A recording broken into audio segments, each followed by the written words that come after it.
là, je suis en train de préparer mon matériel car je pars à la rencontre de Gilles Chabrier. Il est sculpteur sur verre au jet de sable. J'avais fait un reportage avec lui il y a une quinzaine d'années. J'avais été touchée par tout son travail, sa passion. Et je suis ravie de le retrouver aujourd'hui parce que c'est devenu une référence dans son domaine. Donc je vais le retrouver là dans son atelier situé à Bastille, à Paris. Allez, suivez-moi. Je crois que tout est OK.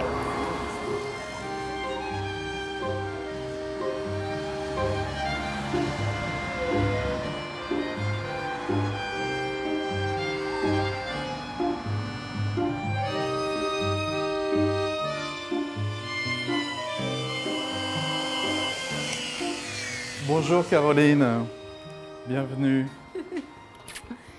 Ça fait longtemps qu'on s'est vu. Oui, ça fait quelques années. Presque une quinzaine d'années. Hein. Ouais, à peu près.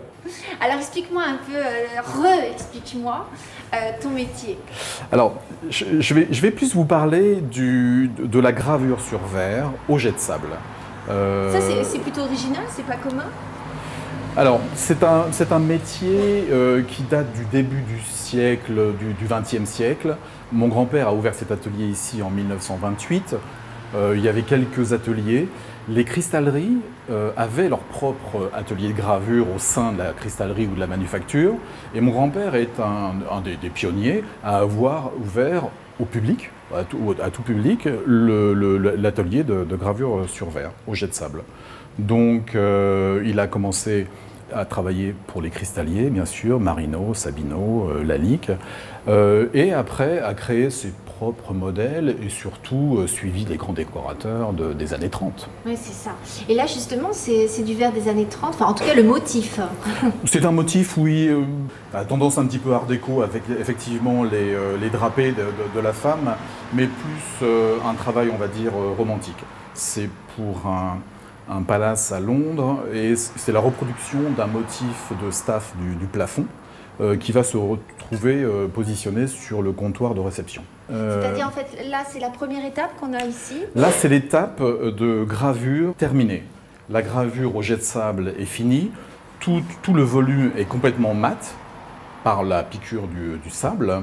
Et maintenant, on va dire que c'est comme si on faisait la ciselure sur un bronze. Le bronze a été coulé et maintenant on va le ciseler. Donc on va le ciseler, nous, en le faisant apparaître la lumière, en repolissant la matière. Tu travailles beaucoup par rapport à la lumière.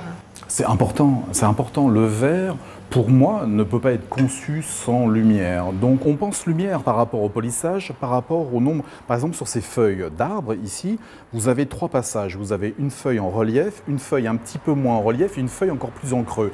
Ça veut dire que sur ces 3 petites feuilles, il va y avoir 3 prises de lumière différentes. La lumière naturelle, celle qui va recevoir le polissage, et les autres qui sont la lumière artificielle par des LED qui vont éclairer par la tranche. Voilà. Alors là, pour l'instant, la lumière n'est pas bien activée. Pourquoi? Parce qu'il va y avoir encore une autre étape qui va être un satinage de tout l'ensemble. C'est-à-dire qu'on va se retrouver avec des parties brillantes, comme ça, et des parties satinées, plus on va ajouter une argenture à l'arrière qui va nous faire réflecteur. Donc ça va nous renvoyer la lumière. Donc là, on est encore sur une étape encore intermédiaire. Et du coup, est-ce que tu peux nous faire fonctionner cette sableuse? Oui, bien sûr, avec plaisir. Tout à fait. Avec cette bouteille que tu vas faire?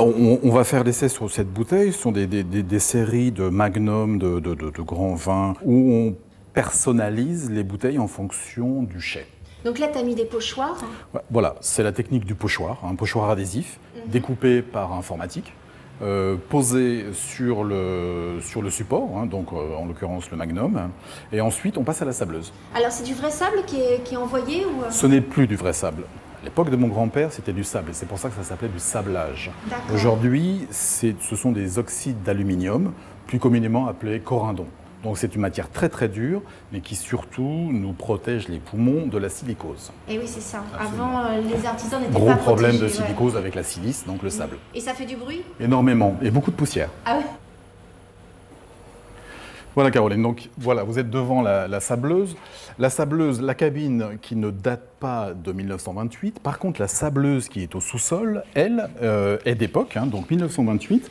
C'est une sableuse qui a été installée par mon grand-père. Vous êtes là, tu es là. Très bien. Donc maintenant, vous allez avoir un petit peu de bruit. Je vais allumer un compresseur.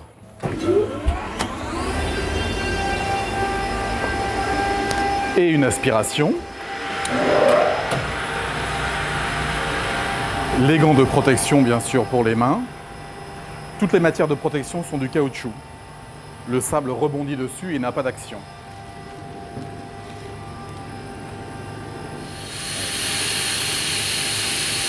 Voilà, donc là on règle une pression, environ 1 bar et demi. Tout se fait à l'oreille. Il y a un manomètre, mais j'aime bien travailler à l'oreille.